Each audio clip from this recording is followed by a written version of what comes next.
अब रिससिटेशन के टाइम पे, कार्डियक अरेस्ट के टाइम पे हम एड्रेनालिन दे रहे हैं, एट्रोपिन दे रहे हैं। कार्डियक डिसरिथमियाज है, हार्ट रेट इरेगुलर है, इरेगुलर हार्टबीट के केस में हम क्या क्या दे रहे हैं, अमाइड्रोन दे रहे हैं, लिग्नोकाइन दे रहे हैं, एडिनोसिन दे रहे हैं।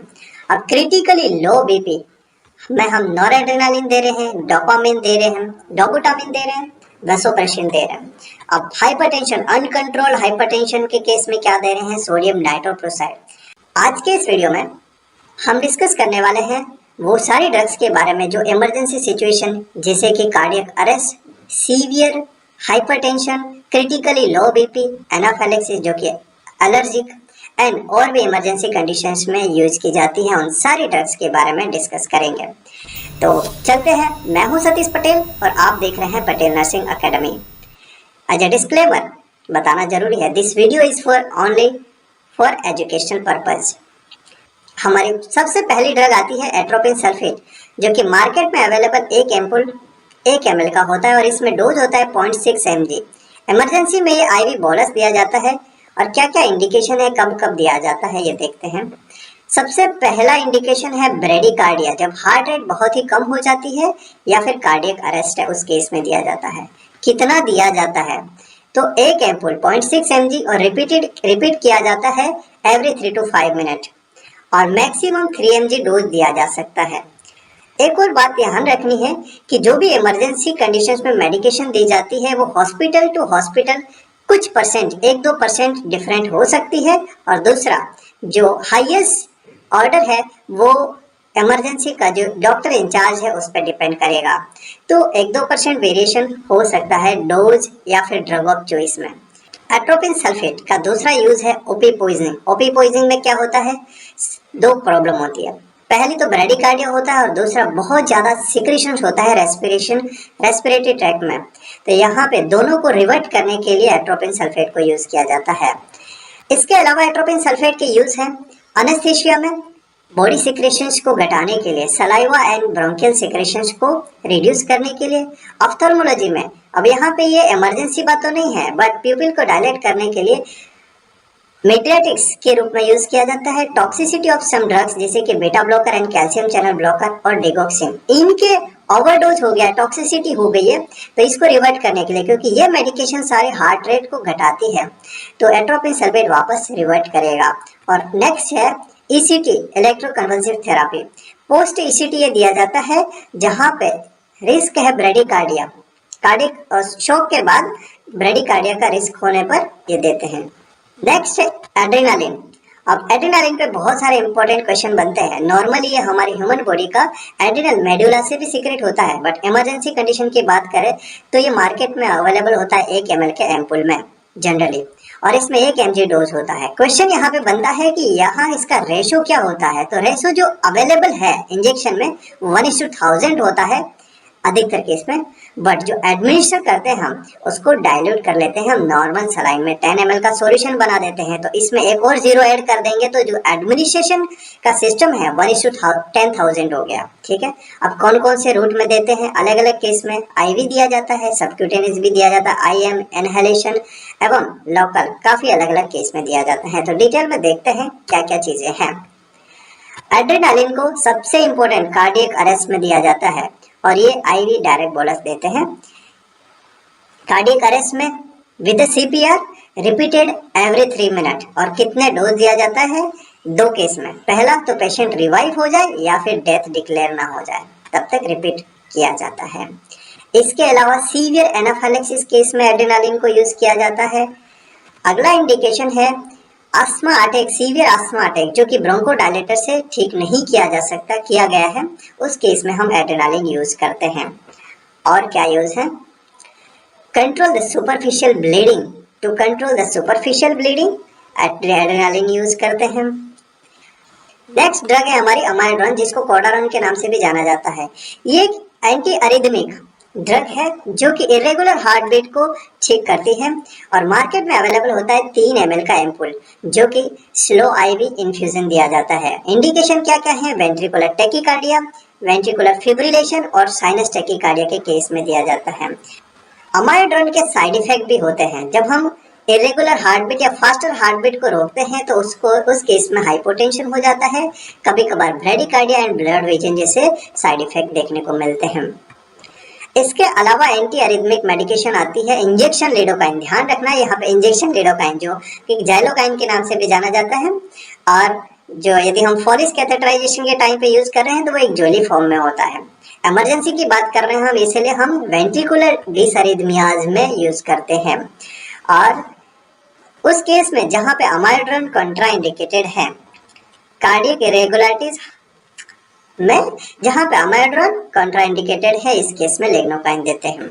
इसके अलावा है एडिनोसिन, ये भी एक एंटी अरिथमिक मेडिकेशन है, बट एक इंपॉर्टेंट केस है पीएसवीटी पैरोक्सिस्मल सुप्रावेंट्रिकुलर टैकीकार्डिया के केस में एडिनोसिन इंजेक्शन दिया जाता है।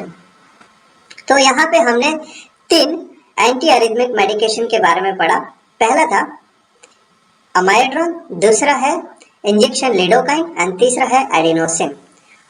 इन तीनों एंटी अरिथमिक मेडिकेशंस को पढ़ने के बाद एक इम्पोर्टेंट बात ये समझनी जरूरी है कि ये ईसीजी जो है वो कौन सा केस है, वेंट्रिकुलर फिब्रिलेशन है, टैकीकार्डिया है या फिर पीएसवीटी है, क्या चीजें हैं उसको आइडेंटिफाई करने के लिए हमारा एक बहुत ही एक्सक्लूसिव वीडियो जो एबनॉर्मल ईसीजी के रिगार्डिंग है, आपको जरूर देखना चाहिए। वीडियो में लिंक दे रहा हूं मैं। चलते हैं नेक्स्ट। अगली मेडिकेशन है सोडियम बाइकार्बोनेट। ये एक एल्कालिनिक एजेंट होता है जो कि अवेलेबल फॉर्म में होता है 10 ml से 25 ml, 2 एम्पुल होते हैं, 10 ml का हो सकता है या 25 ml का। अब इमरजेंसी कंडीशन में हम सीवियर मेटाबॉलिक एसिडोसिस में देते हैं। अब ये एल्कालिनिक एजेंट है तो एसिडोसिस में देंगे जिससे वापस बैलेंस किया जा सकता है। सीवियर डायरिया, अब उस केस में भी ओवरऑल होता मेटाबॉलिक एसिडोसिस ही है, एंड हाइपरकेलेमिया। इन 3 केस में हम सोडियम बाइकार्बोनेट को यूज करते हैं। अब देना कैसे है, ये स्लोली आईवी दिया जाता है डायरेक्ट 3 to 5 मिनट्स में। सो नेक्स्ट है हमारा पोटेशियम क्लोराइड। अब ये जो अवेलेबल है वो 10 ml का एम्पुल में अवेलेबल होता है, और ध्यान रखना है यहाँ पे ये कभी भी बोलस नहीं दिया जाता है, मतलब पुश कर दिया पेशेंट जाएगा, ध्यान रखना है। तो इंडिकेशन एक ही है, हाइपोकैलेमिया, पोटेशियम का सीवियर लो कंडीशन। अब नॉर्मल कंडीशन आपको पता होना चाहिए 3.5 to 4.5। अब ये जो ईसीजी है वो एसटी डिप्रेशन है जो कि हाइपोकैलेमिया को इंडिकेट करता है, बट पोटेशियम का यूज हमारा एक ही है, हाइपोकैलेमिया। अब पोटेशियम क्लोराइड को देते टाइम क्या क्या ध्यान रखना है, पहला तो आईवी बोलस नहीं देना है। दूसरी चीज, हमको average 6 to 8 hours ECG repeat कराना होता है, और serum electrolyte specially serum potassium को फाइंड आउट असेस करते रहना है कि लेवल कितना चेंजेस हुआ है। नेक्स्ट है कैल्शियम ग्लूकोनेट। ये मार्केट में अवेलेबल 10 ml एम्पुल में होता है। अब रूट आईवी दिया जाता है, स्लो आईवी दिया जाता है। इंडिकेशंस क्या है, हाइपोकैल्सीमिया, जिसमें यहाँ पे जस्ट फॉर द लर्निंग हमने बताया है कि ये ट्रोसोसाइन एंड कॉस्टेक साइन जो है वो हाइपोकैल्सीमिया के 2 इंपॉर्टेंट साइन है। अगला कैल्शियम ग्लूकोनेट का क्या इंडिकेशन है, हाइपरकैलेमिया। अब कैल्शियम ग्लूकोनेट को हाइपरकैलेमिया में इसको पोटेशियम लेवल को कम करने के लिए तो नहीं दिया जाता है, नहीं करता है ये potassium, but as a myocardial protector के रूप में यूज किया जाता है, मायोकार्डियम को प्रोटेक्ट करता है। अगला है एंटीडोट ऑफ मैग्नीशियम सल्फेट। अब मैग्नीशियम सल्फेट हाइपोमैग्नीशिया में यूज कर सकते हैं। एंड सेकंड, एक्लेम्शिया में जब ये यूज होता है तो ओवरडोज हो जाए तो उसको एंटीडोट है, ये उसका ये एंटीडोट है। कार्डियक अरेस्ट में कैल्शियम ग्लूकोनेट को यूज किया जाता है। क्या इंपॉर्टेंट ध्यान रखना है कि सीवियर टिश्यू नेक्रोसिस कर सकता है यदि वो एक्स्ट्रा वेसेट हो गया तो हमारा कैनुला जो है वो प्रॉपरली इन होना चाहिए, थ्रोम्बोज नहीं होना चाहिए। अगर ये वीडियो देखते हो आप यहाँ तक पहुंचे हैं तो उम्मीद है कि आपको वीडियो जरूर पसंद आया होगा, इसलिए प्लीज वीडियो को लाइक करें, चैनल को सब्सक्राइब करें। नेक्स्ट है noradrenaline. Noradrenaline first drug of choice है हाइपोटेंशन के लिए, हाइपोटेंशन में यूज की जाने वाली। अब जो हमारे पास अवेलेबल होता है 2 ml का एम्पुल होता है, जिसमें 2 ml में 4 mg होता है। ध्यान रहे ये आईवी स्लोली दिया जाता है इन सिरिंज पंप। तो हाइपोटेंशन के लिए पहली ड्रग होती है नॉरएड्रेनालिन। दूसरी है डोपामिन। अब ये होती है 5 ml का एम्पुल होता है, स्लोली आईवी दिया जाता है। अब डोपामिन का क्या इंडिकेशन है, तो जो हार्ट फेलियर रिलेटेड हाइपोटेंशन होता है उसमें दिया जाता है, दूसरा कार्डियोजेनिक शॉक में। पर ओवरऑल हाइपोटेंशन को ट्रीट करता है। ये भी एक्स्ट्रावेसेट हो गया तो नेक्रोसिस करता है, तो ध्यान रखना है। डोबुटामिन तीसरी हमारी हाइपोटेंशन को ट्रीट करने के लिए मेडिकेशन है और इसका हार्ट फेलियर है पहला इंडिकेशन। दूसरा post cardiac surgery related hypotension और कार्डियोजेनिक शॉक, ये 3 इंडिकेशंस हैं डोबुटामिन के। नेक्स्ट वैसोप्रेसिन, और ये भी हाइपोटेंशन को ट्रीट करने के लिए मेडिकेशन है, बट ये तब दी जाती है जब ऊपर की तीनों मेडिकेशन नॉरएड्रेनालिन, डोपामिन, डोबुटामिन इफेक्टिवली काम नहीं कर पा रही है, हाइपोटेंशन को ट्रीट नहीं कर पा रही है, तो ये वैसोप्रेसिन दिया जाता है।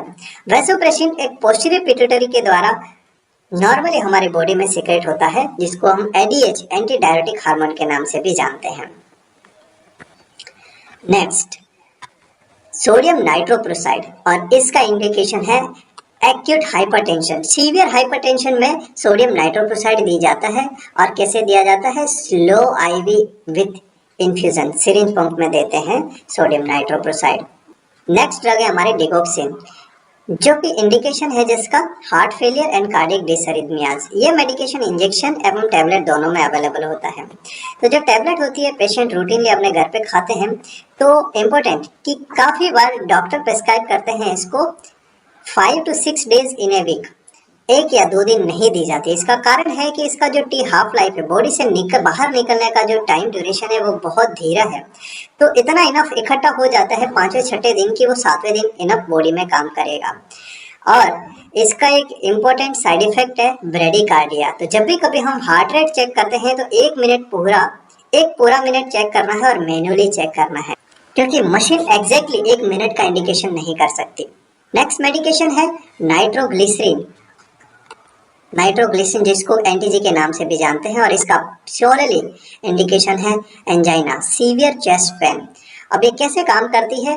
डायरेक्टली कोरोनरी आर्टरी को डायलेट करती है, और जो इस्कीमिक एरिया है उसमें इनफ ब्लड सप्लाई देती है। अब इसका जो 0.4 mg टैबलेट होती है वो सबलिंगुअली दी जाती है। क्वेश्चन बनता है सबलिंगुअली, और कितनी दी जाती है? मैक्सिमम 3 डोज दी जाती है, रिपीट की जाती है एवरी 5 मिनट, जब तक कि वो इम्प्रूव ना हो जाए, उसका सिम्टम ठीक ना हो जाए, पर मैक्सिमम डोज 3 दिया जाएगा। Next injection Lasix. अब इंजेक्शन लेसिक्स जो एक डायरेटिक्स है, बट किस किस केस में दिया जाता है? तो पहला एक्यूट या फिर क्रॉनिक हार्ट फेलियर में, फ्लूइड ओवरलोड केस में, हाइपरटेंशन में, हाइपरकेलेमिया में ये दिया जाता है, और एक इमरजेंसी मेडिकेशन है हाइड्रोकोर्टिजोन। ये एक स्टीरॉयड है जिसको मोस्ट कॉमनली एफकोलिन के नाम से भी जानते हैं। अब इंडिकेशन है anaphylactic, severe allergic reaction, autoimmune disorder, COPD. इन सारे केस में हाइड्रोकोर्टिजोन दिया जाता है।